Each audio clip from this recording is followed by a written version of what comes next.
Greetings, everyone. This is Pamela Lorenzo, your host, your friend, your coach of the Little Bit Out podcast. They have a very special guest, my good friend and an alumni of the 3-week launching podcast challenge, LaVreen Hall, aka Queen LaVreen. She has a wonderful, powerful story. As soon as we had the first conversation about a month and a half, 2 months ago, I knew it that I had to bring her on a podcast, and I knew that her message was really beautiful, really powerful, and inspiring, and that she needed to get her podcast going. And I guess it was the right time because everything happens at the right time, and that was a time for us to connect. And it was just before I got my February class going on, and the timing was right. And she said, "Okay, let's do it." She joined the class in February, and now she has her podcast going live. She's gonna get later today or tomorrow, a wonderful golden microphone to share a golden message with the world. So I'm super happy to have her here with us for as a guest. And just a little bit about her: she's a counselor and mind coach. She resolves spiritual and mental issues. She's a very heart-centered, faith-based person. Her company is all based on faith-based. She's working on her own book called Water Walking Faith. And a lot of good things happening with her. Also working on her book as well. And the podcast is going to be launching soon. So there's a lot we can cover here. So we're going to unpack all of that. So Queen LaVreen, welcome to the show, my friend. Yes. Thank you very much.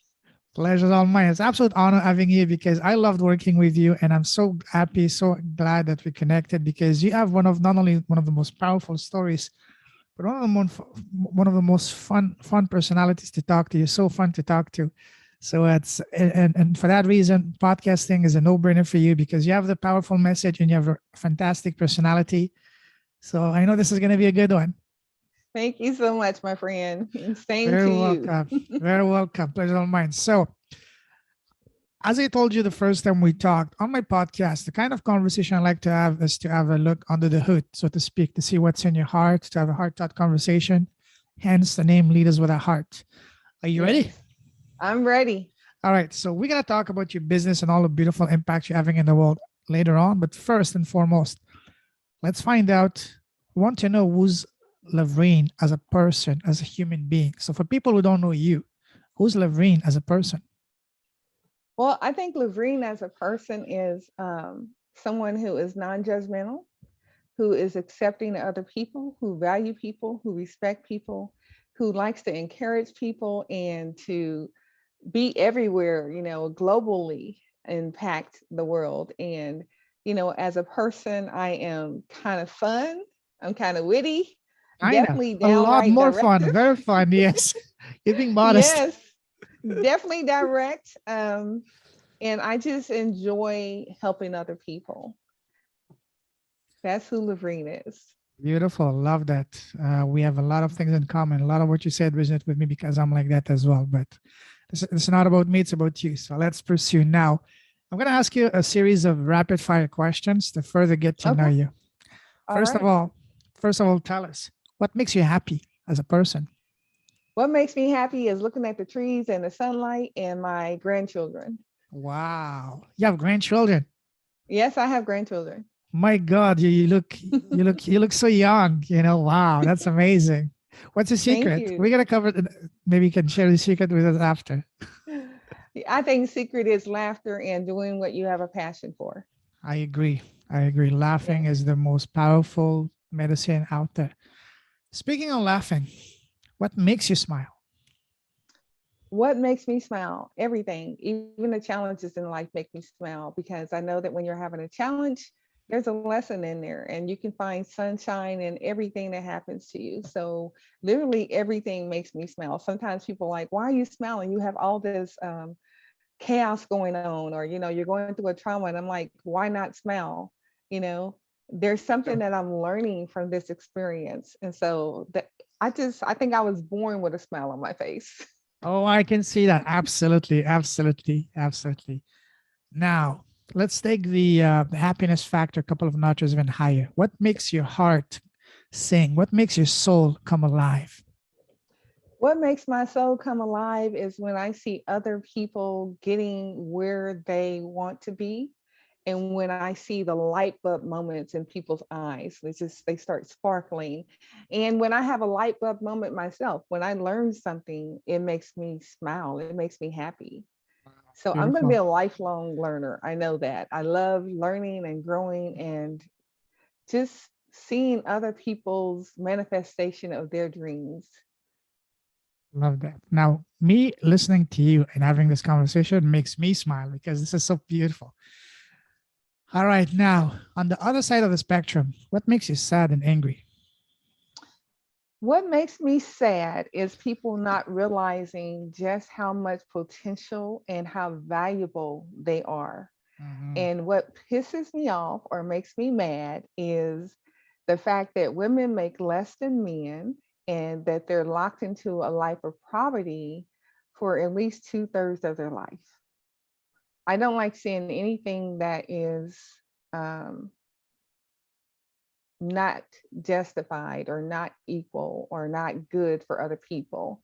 Um, the people that have to suffer and the fact that we do suffer for things that are not necessary, that makes me very mad.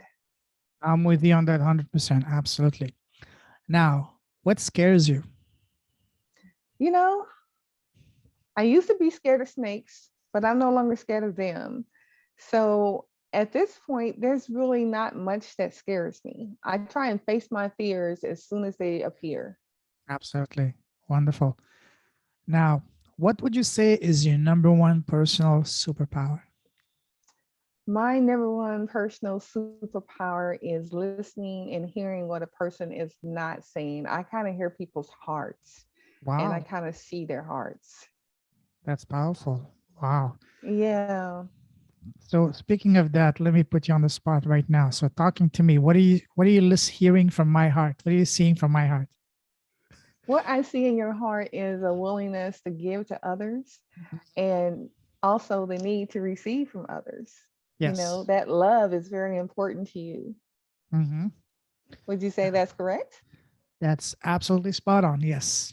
All right. Wonderful. Now, you love traveling, right? I absolutely love to travel. I can't wait to travel some more. Oh, yes. Tell me about it. I'm like a lion in a cage, just waiting to be unleashed right now. I'm sure you do too.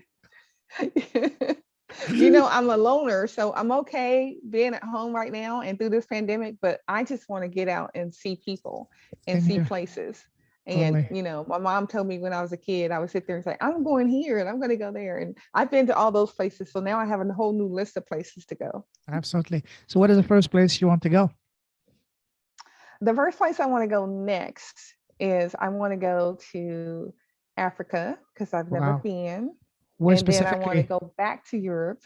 Um, I want to go see Victoria Falls, Okay. and there's a little island in Africa that has a beach area.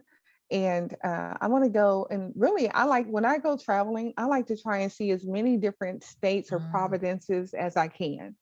So okay. I like to go for at least 14 days to 30 Nice. days and just go all over so that I can get a well rounded view of the country and the people. The people are very important. So, I like to see all different kinds of people in different environments. So that's really important to me when I travel. Absolutely. What was the very first trip you took? The very first trip I took was to Jamaica. Oh, First time I wow. was on a plane. Oh, wow. Beautiful place Yeah, indeed. yes. And it was very interesting. I got sick on that trip actually and went to a bush doctor. And Oh, it's the wow. first time I had ever been to a herbalist. And he fixed me right up. And I had a great trip after that. But that kind of got me interested in holistic medicine as well. That's amazing. Wow. Now, let me take you now to a different type of traveling down memory line. Go back to when we were a young girl growing up. When we were kids, people around us, family, teachers, relatives, always ask us, "So, LaVreen, what do you want to become when you grow up?" What was your answer back then as a young girl? As a young girl, my answer was a peacemaker, and the teachers used to get mad. Why? Was it all chaos in class? Well, no, they just thought that you needed to be a lawyer or a doctor. And I would always say, I want to be a peacemaker. And they just couldn't understand what I meant. What was your idea of a peacemaker back then? A person who brings peace to the person in their inner life and their outer life and to communities and to the world. Someone to bring people together, to help solve problems and solutions, to bring more love into the marriage or the relationship or the home. That was my ideal of a peacemaker. Now look, jumping back to now and looking back at your life, wouldn't say that's what you've been doing all your life, all of that, bringing people together, Yes, I have but been not doing with an that all official my life. title, not with an official title, but in your life around you all the time. That's what you've been doing. Yeah, didn't have the official title, but my whole Yes. life has been about bringing peace into people's lives Mhm. and within themselves. And yes, I have been doing that. I started out writing love letters to married couples so that they could resolve their conflict when I was 11. Wow. And then I had a little group that would meet at the fence with teenagers, and we would talk about their problems and ways to solve them. So yeah, I've been doing this all my life. That's amazing. The point is, we don't need titles. We can just do it on our own, you know? We can just do it. You don't Yes. need permission, authorization, or anything. Just go follow your heart and do it. Yes, exactly. Beautiful. Let's stay to when you were a young girl. What was your relationship with school? Did you love school or hate school growing up? I loved learning. I loved education, but I hated going to school Why? because the kids were mean. Oh, yes. Oh, it can be tough. I know, me too. Yeah, I didn't fit in school. I thought differently. Um, my mother was very religious, so I had to wear dresses all the time, and most kids Mhm. had on jeans. So Oh, I yeah. kind of stood out a little bit. Yes, I can imagine. Wow. Now, what was your favorite subject at school? My favorite subject was English because I love poetry and I love writing and reading, and I was really in love with Longfellow, and I loved his poem "Do Not Go Gently Into That Night." And I actually got put out of English because they thought I was too fascinated with death. Really? Wow.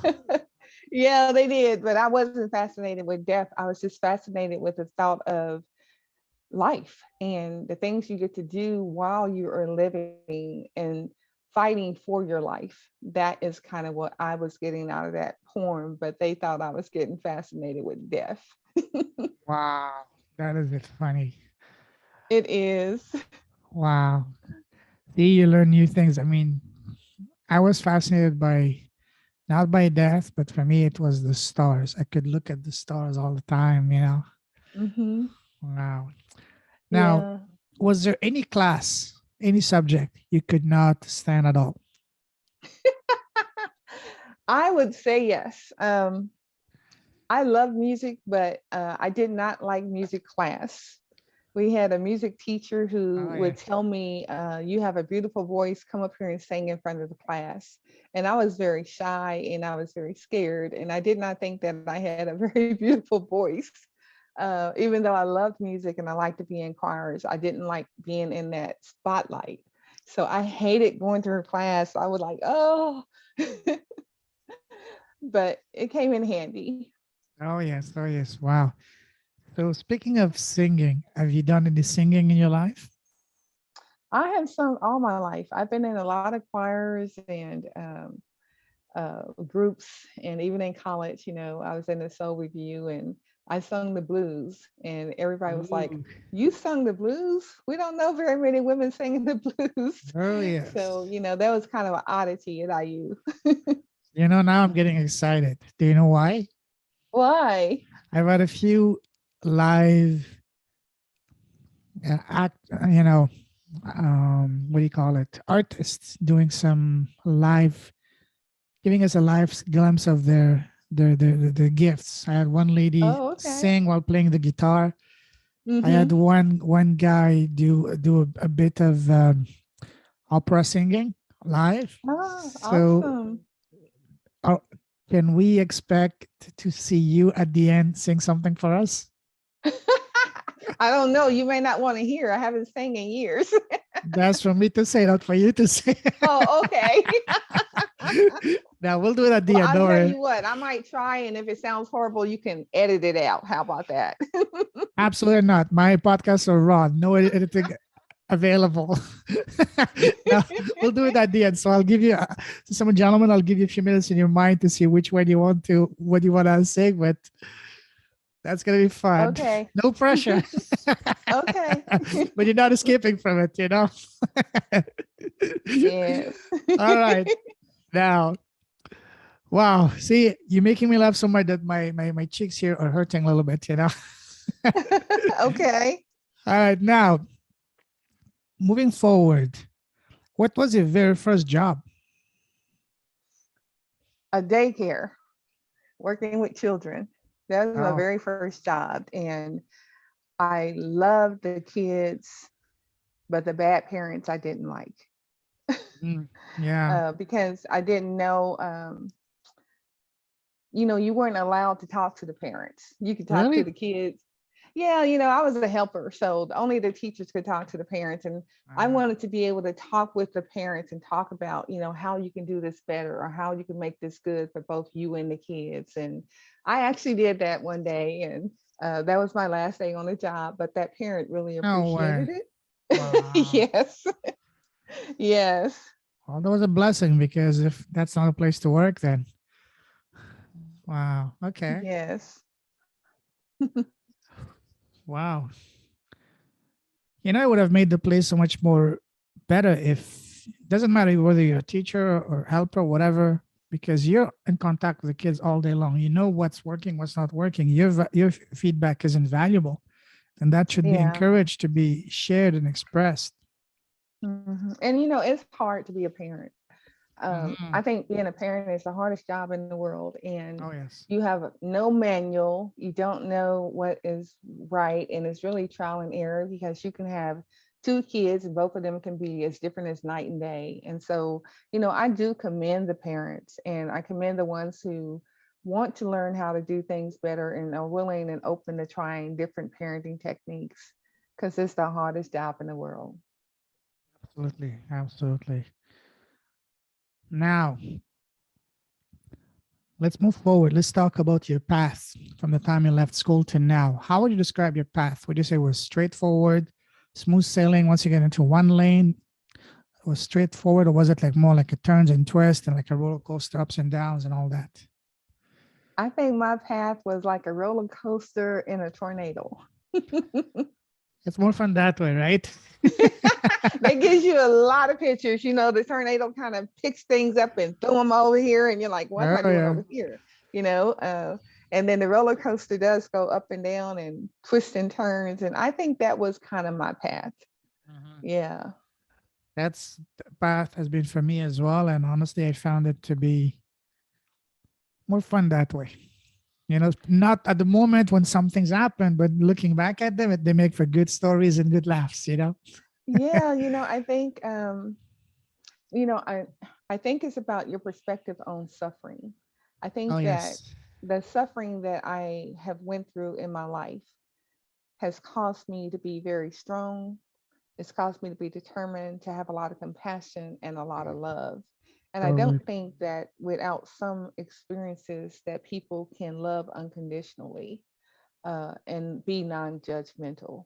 And I think all those tornado of situations brought me to that point. And so I'm very grateful for everything that I experienced, whether it's positive or negative. There's been something that has been positive to come out of it and shape your character, shape your belief system. Absolutely. I was never religious, but I always believed in God. And Hmm. you know, I always knew that things were happening for a reason. And since my spiritual awakening, now I understand that everything that happened not to me, but for me, because it was past part Hmm. of my journey, my growth. I understand now that this life is a school. And me being a foodie, I love eating. I see it more like a 5-star Michelin restaurant for us to explore and taste all kind of dishes. And by dishes, I mean experiences. Because sure, at the time we Hmm. all have had our fair share of dark times, tragedies, difficult times, whatever you want to Hmm. call it. At the time, they were very painful, but these are they were meant to happen for us to allow us to grow as a person, to become Hmm. wiser, to get to the next level that we're meant to be, because they are meant for us. And then those painful moments become our lessons. Those lessons become our story. That those stories Yes. become then our gift to Hmm. share, and then it's our responsibility to share those lessons with the world. That's Hmm. at least one of my understandings of what why we are here for since I've had my Yeah. spiritual awakening. I've always had a very strong relationship with God. I Mhm. can't say that I've always had a very strong relationship with um, religion I'm the or same. church, but I've always had a very strong relationship with God. And Mhm. actually, it was my husband who brought me back into the community of church. But for some reason, I've always known of God, even from the time I was 2, I was able to share things with my mom, and everyone around me knew that I was a very religious person before I knew it. They knew I had a relationship with God, and my cousins would say, "Oh, you can't go because you holy roly." And I'm like, what does that mean? I've never, because I didn't speak the Bible to people, and, I wasn't that type of person, but they said that they always knew that I would become a minister. They just saw that in me. Um, and they kept me out of a lot of trouble. So I'm grateful to them. At the time, I was like, I want to go have fun too. But they protected me. My family and my cousins were very protective. And now I look back and I see that they're protecting the gift that God had given me. Absolutely. Absolutely. Yeah. So when we go through all of these painful moments, the previous version of me, share my view, my experience. The previous version of me before my awakening, when something bad happened to me, I was always asking the wrong question, which was, why me? What did they do to deserve this? Why? And play the victim. And Hmm. that's never good because it creates a vicious circle of negativity. But now Yeah. the spiritual side of me now that understands that life happens for us, not to us, I ask a different question, which is, what is this trying to teach me? What is a lesson for me to learn here? So when you, LaVreen, had to go through some of your very difficult moments in life, now looking back from your wisdom and from your a different perspective, what would you say has been the lessons for you to learn through all of those very painful moments that you went through? Well, that's an interesting question. When I first started going through painful moments, I never asked the question, why did this happen to me? I did go and pray to God, and my question was, how do I change this? Mhm. So my question has always been, how do I change this? And I just believed that anything and everything that had happened or that was not acceptable could be changed. So that was one of my lessons, is not giving up, choosing to love instead of hate, um, choosing to not let anger take over my world, but choosing to let love fill the world. And I think one of the lessons is to not expect bad things to not happen to you, but when they happen to you, to decide how you want to handle them. Wow. That's probably one of the biggest lessons. I was bedridden for 12 years. Wow. And during that time, for the most part, people didn't know I was bedridden. My best friend took very good care of me. My husband took very good care of me. People didn't know the extent to what I was suffering. And there were times near the end of that 12 years where I felt like, I don't want to live this way. God, let's change this. And I kept asking, let me get out of this bed and do something for people. Okay, I have health issues, but my mind is still very good. Let me get out of this bed and do stuff for people. And so when I got out of that bed, I asked God, okay, what is it that I need to do? And, he wanted me to go to seminary, and he said, write. And every time I meditate or, sit and ask God, what do you want me to do? He says, write. Well, writing had been something that they told me I couldn't do very well in school. So I I kept know. putting it off. And so, I just wrote that chapter in Sacred Surrender, and I had wrote a workbook for self-care and another book on the helping hand, how to make decisions without hurting yourself or someone else. And I'm in the process of writing a couple other things. And so what I think the biggest lesson is to do whatever you fear and allow it to be shared with everyone else.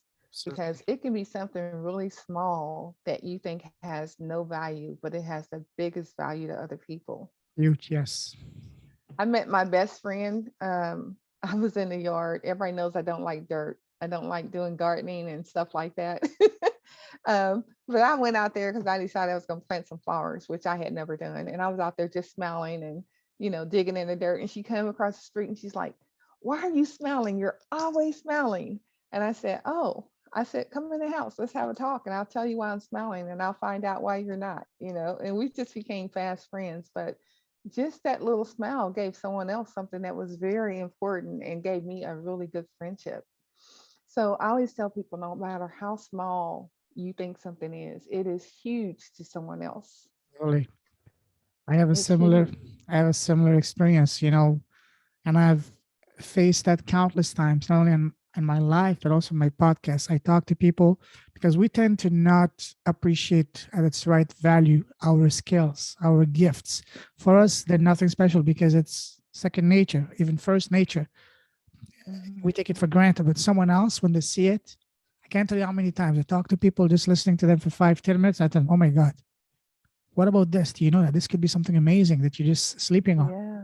What do you mean? That's nothing. That's second nature. I mean, no, you're wrong because it's second nature to you, but can be powerful to someone else.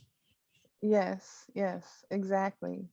And I realize that that's just one of the lessons. And I think one of the biggest lessons actually came through a guy that I really didn't know very well. When I was in college, there was a classmate, and he used to always say, "I want to go out with you and I'm going to marry you." And I'm like, "No, you're not." And I was just kind of dismiss him. And so he bugged me the whole semester. And near the end of the semester, I said, "Okay, I'll go on a date with you."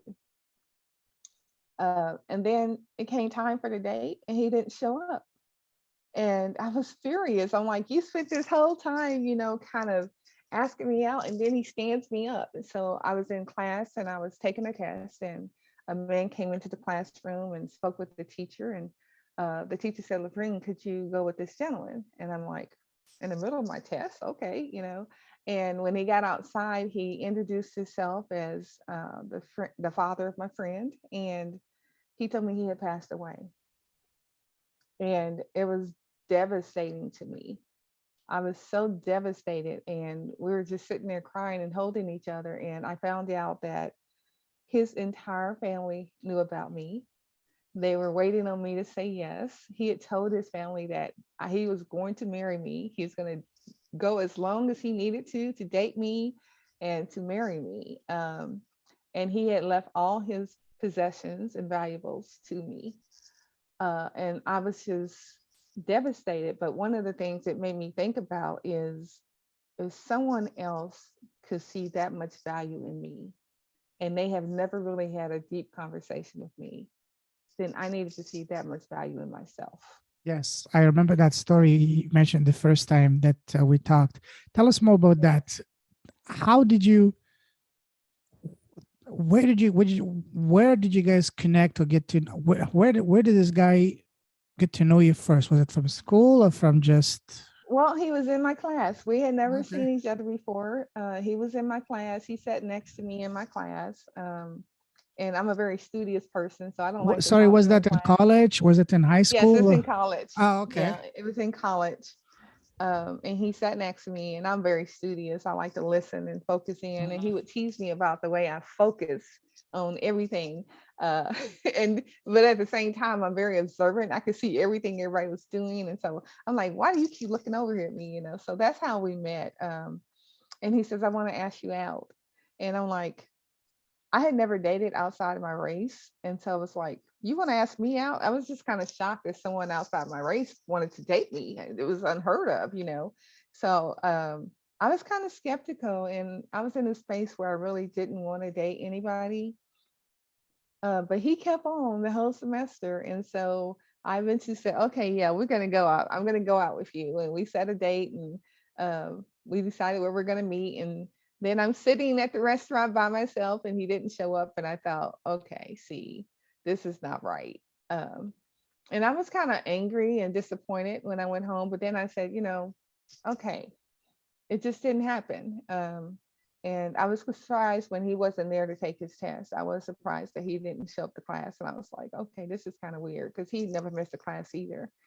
And when his father started to relate to me the things that he has said, about my intellect, about the way I think, about the way I dress, and the values that he could see that I had, from our conversations in class in general. He was very observant. I think he saw me deeper than anyone who's ever been around me. He definitely saw LaVreen, So and that was amazing. he told his family about you even before even telling you anything. Yes, yes. Wow. Yeah, he had already told them what his intentions were.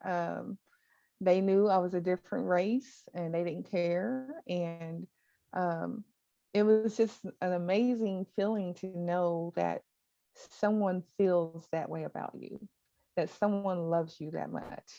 And I made it my duty at that point to love myself just as much as someone who was a stranger to me had loved me. Absolutely. Now, I know it must have really hurt a lot back then, but now looking at it through the eyes of wisdom and spirituality, what was Hmm. the lesson in that experience for you to learn from that? What was the purpose of that of this person, this guy entering your life, but in a way, in an incomplete way, but complete and really complete in other ways? What was the lesson for you to learn through that? What that made you realize? The lesson was two. I would say three lessons. The first lesson was to love yourself that intently, Mhm, because college was a very hard time for me. mhm. I had cervical cancer. I had set out. I had Oh went back to no. college, and it was a very difficult time for me in college. Paying my way through college myself, and I learned that love yourself very intensely. Love yourself more than you love anything and anybody else. Because if you don't love yourself fully, you can't love fully. And the second thing was to keep your heart open. You know, Sometimes we start putting up barriers and walls, and when you do that, you miss your blessings. And so the third thing was because I had my heart open and I loved myself deeply. When I met my husband about 3 months later, I was open. I was willing to go on a date. I was willing to have conversations. And, we were together for 32 years. Wow. Beautiful. So I see that as being the lesson. Absolutely. Opening your Don't heart. block your blessings. Absolutely. Wow, that's so powerful, so beautiful. That can be, I'm sure, and I know you thought about it as well, the topic of a beautiful, inspiring book. Yeah. I wrote about how my husband actually, through his own spirituality, led me back into relationship with God and gave me the freedom to become who I am. Yeah. And so it's almost like I got two love stories back to back, um, and just looking at God's hand in it and how things flowed has been really tremendous. Absolutely. And from a spiritual perspective, I'm sure that there must have been a soul contract between you and that gentleman that opened your heart. I believe so. We always felt like we have known each other our entire lives, and we were friends before we got married. We dated, we were friends for 8 years, and then we got married. Um, and in those years, just the way he would validate who I am and support anything I wanted to do. If I said I'm gonna go sell lemonade to pay for my semester in school, he wouldn't got the ice and the lemons. And so there were so many lessons in that. you know I wouldn't say that I had experienced support like that, because I told you I stood out. I was different than everyone else in my family. And so to have that kind of support, that's what I try and get at other people now. I try and give them the freedom to be themselves and to explore their lives and to love themselves. And so, yeah, it's been a really great journey. You know, it's been while listening to you, I realized that, hey, what a powerful and beautiful sequence, how life played out beautifully for you first, bringing a man in your life, even outside of your race, even you didn't have Hmm. any type of relationship with them, but he did a tremendous job, so to speak, in opening your heart Yes. and making you realize that, hey, understanding the power of loving yourself. And then once you're in a state of loving yourself and embracing, welcoming with open arms, real love in your life, God brought you the man Yes. of your life that's gonna, Yes, complete he you and did. make you soar and have your dreams realized. So Hmm. it's a beautiful story, Livy. That's a beautiful. Yeah, I mean, it has been it was, you know, I was just doing a reflection when I was writing Mhm. for this chapter, and it was amazing how you can see the hand of God moving in our relationship, and Yes, how the way he lived out his faith was a challenge to me. Um, and so, but that challenge of seeing someone live out their faith so fully helped me to develop my own faith more fully and more deeply. And even in his death has still brought another God journey of being more willing to share with people, doing the podcast, writing the book, getting it published, just still embracing life. And that's why my podcast is named Despite It All Live. oh yes, Because now I'm gonna tell you, there has been some very painful points in my life.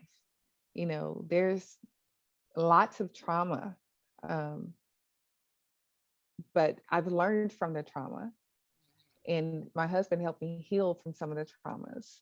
But also that young man, Andrew, that was in school that I didn't know, he was the beginning of that healing cycle for me.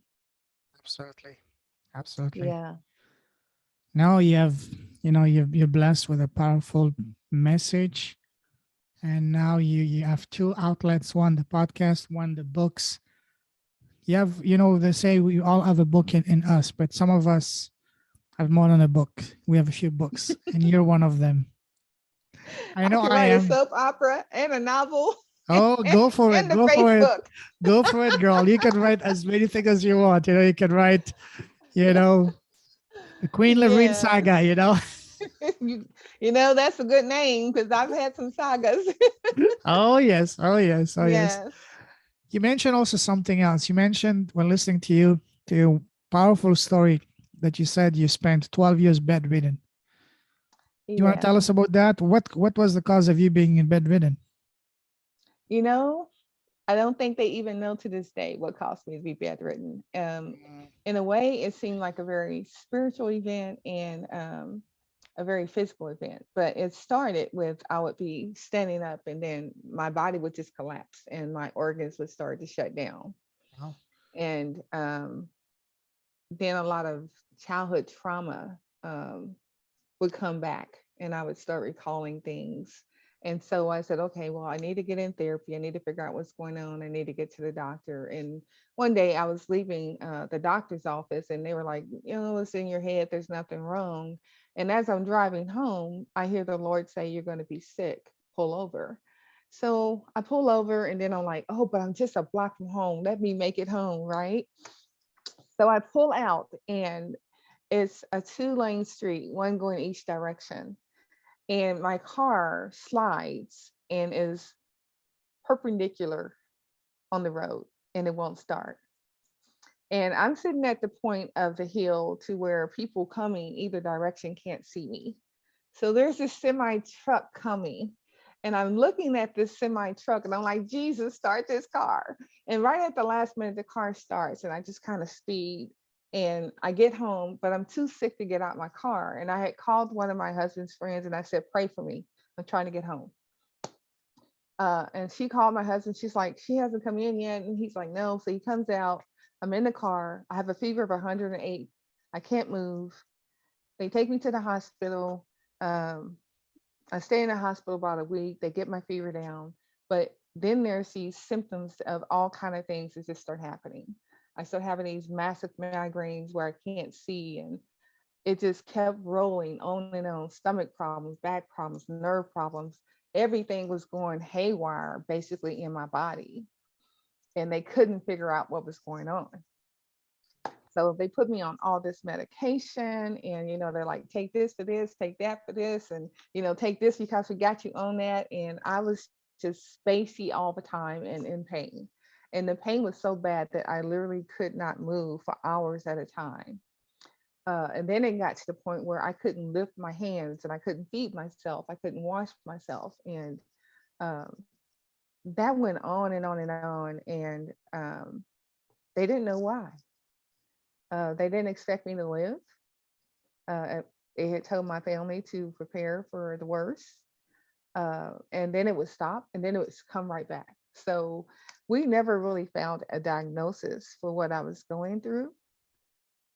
But during that 12 years, going through all that pain and all that suffering and seeing my life flash before me, but then I saw a vision of things that I was going to be doing, things that I would never Wow. picture myself doing.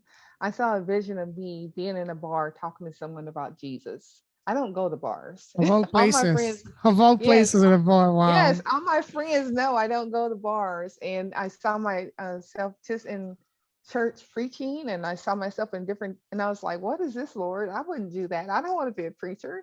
I don't want to go to a bar. And but I kept seeing this visions of me doing things in the future. And I said, you know what, God, I think you're telling me that I'm going to live.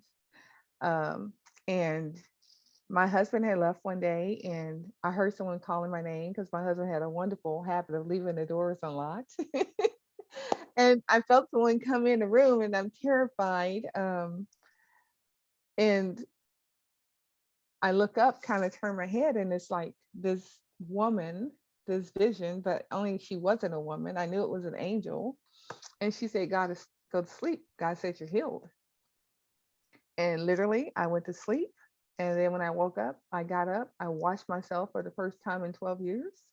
I did my hair, I did my makeup, and then I got up and I started cooking dinner. My husband comes home and he looks and he's like, so what are you doing? I'm like, I'm cooking dinner. The guy said I'm healed. And he said, okay. My husband never thought anything that happened with me with God was strange. Neither did my kids. But I always thought, oh, this is a little different. And so that's how I got out of bed. And, I kept saying, okay, God, you have raised me out of bed. What is it that I'm going to be doing? What do you want me to do in this world? And basically, it was minister to the hearts and minds of my people, go to seminary. I became an ordained minister when I didn't even know that I was being ordained, because I ended up preaching at my mom's church and at my church. And it was just like, I ended up going to a bar. My cousin owned a restaurant bar, and I was there in the daytime to get some lunch. And I ended up talking to this gentleman about Jesus, just Wow. like I had saw in my vision. And then I ended up talking to a couple there about their marriage, and I kind of counseled them on over lunch hours a couple days a week. And I at that point had no intentions of becoming a counselor. I was in school for ministry, and one day I hear it says, go sign up for, counseling. And I'm like, I can't do two classes. I don't even know if I'm gonna get to pay for this one, Um, but I did. And out of that whole process, just learning to have faith and learning to trust more fully and to understand yourself more fully. And, I believe that I'm here to minister to people's hearts and mind and bring peace in that process. So, I get to be that peacekeeper that I dreamed about, and I get to uplift people and help them to learn and grow. And so my life right now is very fulfilling because I'm just doing what comes naturally to me. Wow. What a powerful story. I can listen to you all day. There's so many things, so many directions we can take this. So you mentioned that you had this this disease, whatever it was. Around what? How old were you when that started to appear? When which started to appear. When you started to get sick and be bedridden? I was probably 20 years old when I started to get sick. Um, Maybe right around 19. is when it So started was happening. that something that happened out of the blue? Or did you have some pre-existing conditions while growing up and No, I was give an the accident only that, thing. No, I had asthma when I was little, but I never knew it and it never bothered me. Um, I had an accident probably when I was 22, but all this stuff just kind of gradually started happening when I was 19. And then when I was 20, but it like hit full blown when I was like 23. And then it just went on into my 30s. Um, and no, I was running track, I was playing tennis, I was, doing all this fun stuff and hanging out. Didn't have any illnesses at the time. Just woke up one day and I was like, I don't really feel too good, and I went on about my day, and I collapsed later that day. I had a little heart attack during that time. I had seizures during that time. Just really weird things started happening. I remember the first really bad migraine I got. It had been about a month and a half, and they said they had to hospitalize me because my eyes had these big black circles around them. And I was like, okay, fine. And I remember waking up and I saw an angel sitting on this end of my bed with this huge wow, sword, and my mom came to see me and her friend, and they were like, "What are you looking at?" I said, "I'm looking at that angel with that big flaming sword sitting down there, and I feel peaceful." And my mom's friend left. He was like, this is she's losing her mind, And my mom said that sounds like the angel Gabriel, and she sent me a book on angels. But I remember that very well. And the interesting thing is, during the time when I was sick, I still prayed. I still had hope. And there was one point when I got sick where I decided that I'm not going to suffer like this anymore. I didn't want my kids to see their mom in bed all the time, and I didn't want them to be stressed, and I didn't want the struggle on my husband. And I had decided that, okay, when they leave today, I'm just going to end my life. Well, my wow. husband would not leave me alone that day. He carried me to the car and rode me around everywhere they went.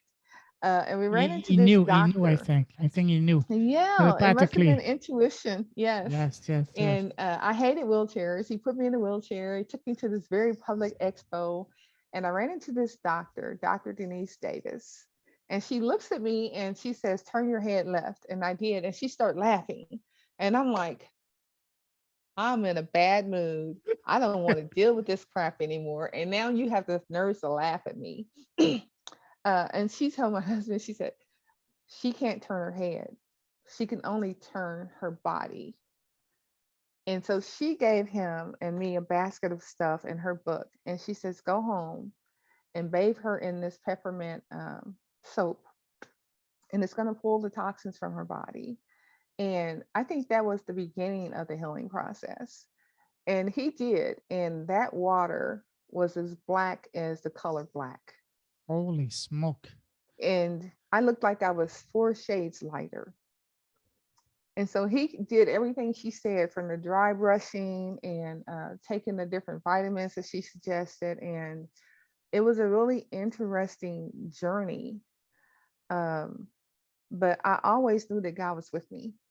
And, Was that after that day, a traditional doctor or a holistic doctor?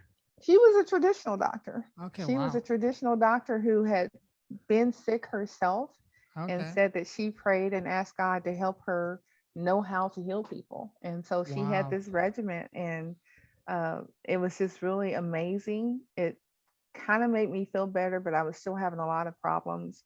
And when I was worse, like 3 days after that, I was really bad. I couldn't, you know, everything was going on at one time. Wow. And my friend calls me and says, there's this lady at my door and I'm bringing her to your house. Now, I don't let just anyone come visit me. Sure. And definitely not when I'm like regurgitating and just looking a mess. Okay. Yeah, yeah. And I said no. And she came anyway. And they sat in my den because I was like, they're not coming in here for about 2 hours. And then I said, bring her in. But when the young lady walked in, she said, I didn't believe in God until today. She said, and God told me to drive to your friend's house and tell her that her friend was sick and to take me to her. Wait a second, time And out. One thing I want to understand. That lady that just came in, did you know that lady or that was a complete stranger? a complete stranger. Holy smoke. So how the hell did you know that there is a lady So, in this place, in this house? Wow. yes, this complete stranger was on her horse ranch, and she said she was grooming her horse, and she heard God tell her to drive to this address. And when the lady answered, tell her her friend is sick and that God said for you to take her to her. So that's how she got to my house. Wow. And I wasn't very good with strangers during that time. So they sat my den because I just figured they would leave, but they weren't leaving. So I told her to come on in the room. Wow. And so when she came in the room, she told me that God had sent her there and that she had something for me to drink. And that as soon as I drank it, it would settle my stomach and I would stop running and throwing up and all that. And I looked at her and I was like, if I drink this, she'll leave. That was my thought. And so, but as soon as I took a swallow and it hit my tongue, I knew that everything she said was true. It's like a peace came over me as soon as I put it in my mouth. And as soon as it hit my stomach stopped rolling. I stopped regurgitating. I stopped having to run to the restroom. And then she was sitting in my bedroom. And I looked at her and I said, what did God tell you to tell me? Because I knew she had another message for me. And she said, God said, you are starting to lose hope. And remember, you promised you would never lose hope. So don't lose it now. Wow. And I just started wailing because she was right. When I was 3, I promised God that I would never lose hope. And I had not lost hope, but I was starting to lose hope because it had been 12 years. I'm thinking, am I ever going to, live the life I want to live? And, there's blessings and there are people that are put in our paths every single day. We just have to open our eyes and see them and accept the blessing. Time. And, I never saw her again, Really? Oh, but wow. yeah, I never saw her again in my life. But that day, she brought me the message that God wanted me to have. And she became a believer because it was the first time she had heard the voice of God. Wow.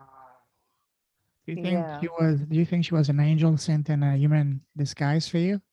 I wonder that sometimes. The only reason why I think at that particular time she wasn't is because, she went to my friend's house and she talked to my friend, and my friend actually had went to her horse ranch a little later on, but I never got to go to her horse ranch or anything. So, Is that but I ranch always, close by to you? always, yes, always think her. Is that horse ranch close by to you now? No, it's not. But I had wanted to go see it.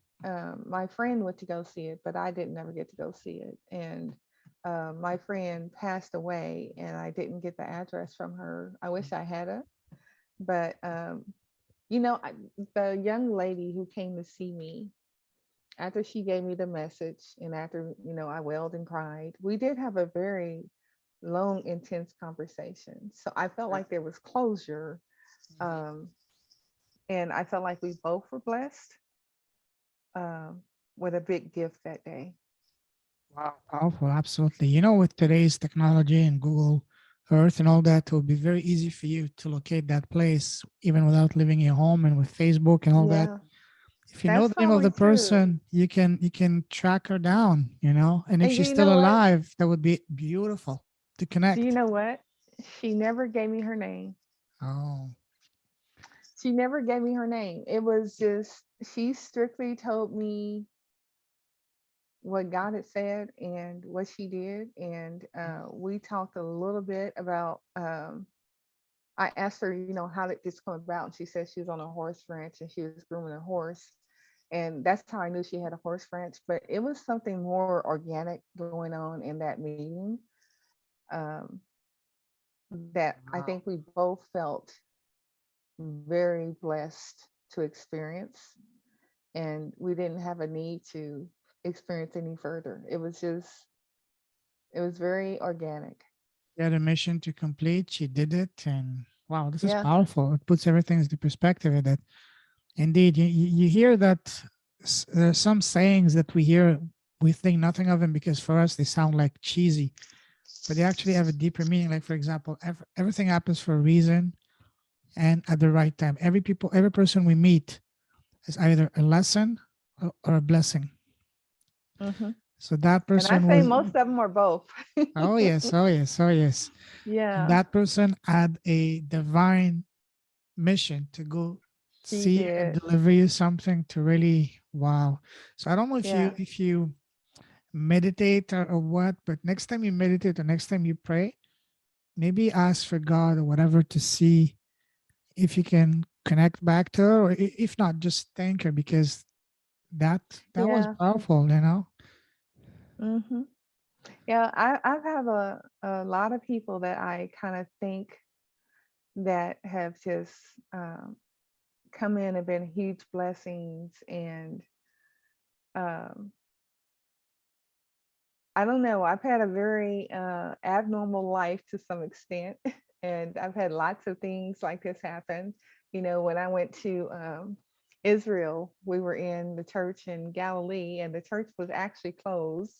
And when we got there, I was like, oh, please, I just want to see the inside of the church. You know, I felt drawn to that church. And the person actually opened it up so that me and my group could go in. And we told them we'd be 5 minutes. But when I got in the church, I just got to praying and thanking God for all these different experiences that I've had, you know, even getting on that trip. Um, and next thing I know, I had been in there for hours. She never said, okay, you have to get out, you know. So when I went outside, I said, why didn't y'all tell me I was going over the time? They were like, oh, you were in your own world. We said, no, let her just. And it was so much fun, you know. But yeah, I've had a lot of blessings in my life. And, you know, I'm a very spiritual person. I don't push my beliefs on other people, but sometimes when they get to hearing just how God has been working in my life and how things happen, you know, they are like, okay, there's something going on here that we might need to investigate. Wow, indeed, beyond beautiful.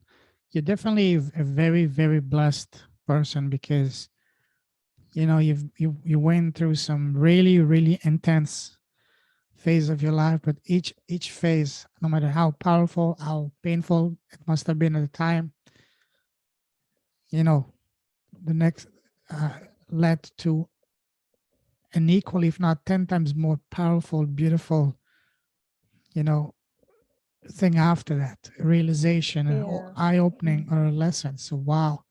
Now, definitely, you are blessed. You have tremendous messages, not just a message, messages and gifts to share. Can't wait to read your books, your own books, not just your chapter, but your own books, your Yeah. podcast. Wow, LaVreen, we can talk for hours, but let's wrap this up.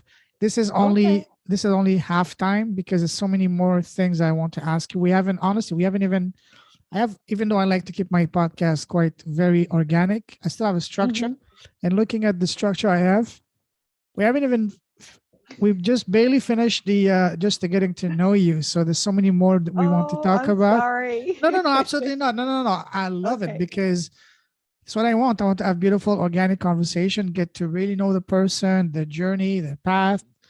Thank you for opening up to us and sharing those with us. It's beautiful. Really enjoy that. But we'll definitely get a part two. You have my Calendly. Book it for sometime Okay. next week or the week after.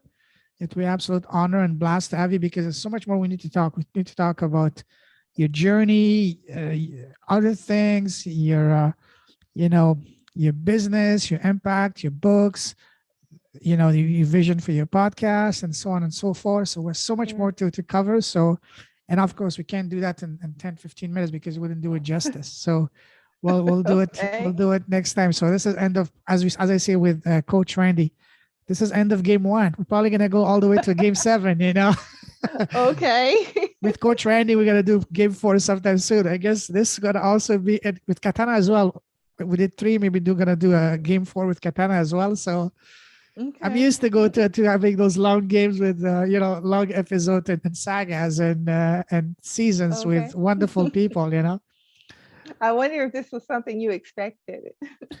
Were you Yes and expecting this? no. Yes and no. I Okay. knew that you were just like Katana. You add so much more. I knew that you've been blessed with a very very intense life and intense lessons and so many more things we can cover. So I was kind of expecting this to be a 2 gamer, maybe a 3 gamer, Oh, or okay. maybe a more. So we'll see. So no, absolutely. So yeah. And one last question: if someone wants to connect with you, what's the best way to do so? Oh, if they want to connect with me, they can call me on my office phone is 317-697-6663, or my email is just words, one word, at LaVreen, LaVreen.org. Just words at LaVreen.org. Awesome. We'll put that in the Yes. show notes and looking forward to part 2. We're going to dive deeper into what you do, your impact, your business, your books, sorry, your podcast and all that. So listen, you're a true queen. I knew as soon as we talked that, hey, you're more than just LaVreen. LaVreen is just half of the thing. Then I just had this, what do you want to call it, down or whatever, Queen Yes. LaVreen. So And I Queen, love it. Queen LaVreen. I use and it too. it rhymes so well, and I'm happy that you already, bought the domain. You never know because that could be a beautiful, branding. Yes. Even the name of your maybe third book, because you have one book already. Book number 2 can be, the story, whatever. So many books you can write. You will definitely be doing like the Queen LaVreen saga. You know what I mean? Yeah, it'll be very interesting, and hopefully, the things that I write will, just be a blessing to other people. Oh, absolutely, I absolutely. try Even and if, keep it short and sweet, but full yeah, of lessons. oh, absolutely, you will. There's a lot of people that will benefit tremendously from your wisdom, from your experiences, from your message, all, and your fun, light, and enjoyable, voice. And by voice, I mean the way you express yourself. So no, it's gonna be fun. People will love it. Can't wait for it. And now, don't you think that you would escape from it? Oh, what? Yeah. Oh, I don't forget. I did not forget. You didn't forget the blues, huh? Oh yes. Oh yes. You can sing whatever you want. Um, Let You're me the see star. what. I used to like this song by Lynn White, and it's called "Anyway the Wind Blows." All right, let's So do it it. went, "Anyway the wind blows, it's cool with me. Anywhere the wind blows, it's cool with me. Now I do the best that I can, but you don't seem to understand. After all that I've been going through, I can't help it when you're doing what you want to do. Anywhere the wind blows, it's cool with me." I don't believe you had me do that. I haven't sang anything in years. Well, that's only the start, my friend. Remember when If I'm it gonna hurts be. your ears, I apologize in advance. Oh, I'm enjoying it. Listen, when I'm gonna be doing hosting my first conference, you will be one of the highlights of the show. You will be performing live in front of thousands of people. So get ready for that, my friend. Listen to you. Oh, this is on record. This is on record, you This know? is on record. Okay. Oh, we're live. We're live. I did not stop the recording, and I'm not going to edit it. Absolutely not. Oh my gosh. That was beautiful. I Thank you. can't believe that you get me to do these things, from the Oh, podcast to singing on there and, what's going to just be talking next? about Next going to be the you singing and goodness. dancing at the same time, on the stage. Oh my gosh. Now I haven't Hey, done modern dance in quite a while. So, I can have some powers, some hidden powers too. mm, okay, Peyton. All right, listen, absolutely amazing blast talking to you as always. You're amazing. Once again, you're making my cheeks, hurt of laughing too much. But listen, love your message, your the gifts that you've been blessed with. Absolutely honored that we connected, and even more connected that you're one of my alumni. Tremendously honored for that. Can't wait to see your podcast going. And oh, and for part two, we're gonna have the golden mic. I guess. Oh, the golden mic. Oh Yeah. yes, maybe the golden mics will maybe even inspire you to think to sing more. So you have a Oh week or my two to goodness. prepare to rehearse. Yeah, I definitely wouldn't have to rehearse. So there you go. Yes. All right. Listen, LaVreen, absolute joy talking to you. Stay safe, stay awesome. I salute you. You're a true leader with a heart. Stay safe, stay awesome. Keep blessing the world with your presence, with your message, with your smile, with your singing, with your voice, with your messages, and your presence. Stay safe. God bless you, my friend. Take care. God bless you. Be blessed. Thank you very much. Bye bye.